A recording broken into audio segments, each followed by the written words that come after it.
madaxweynaha Jamhuuriyadda Federaalka Soomaaliya Maxamed Cabdilaahi Farmaajo ayaa hambalyo diiran u diray madaxweynaha iyo ku-xigeenkiisa cusub ee dowlad goboleedka Galmudug Axmed Cabdi Kaariye iyo waliba Cali Daahir Ciid oo ku guuleystay doorashada madaxtinimo ee Galmudug. Madaxweynaha ayaa ku bogaadiyay ra'iisul wasaaraha xukuumadda Federaalka Soomaaliya Xasan Cali Kheyre dadaalka wax ku oolka uu geliyay sidii hanaanka maamulka Galmudug u yeglin lahaa muuqaal ka turjumaya ilbaxnimada, garashada iyo isgolaanshaha iyo wadajirka bulshada iyo waxgaradka Galmudug.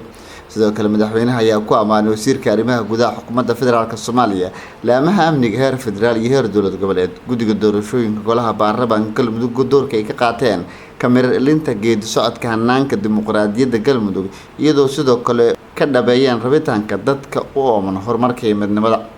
waxaan madaxweynaha cusub ee Galmudug Axmed Cabdi Qorqor iyo waliba ku-xigeenkiisa Mudane Cali Ciid ugu hambalyeynaya xilka loo doortay anigoo xusuusinayo yidilihii bulshada Galmudug ee ku aadan in ay deegaanaasho iyo horseed midnimo, cadaalad iyo horumar ay helaan.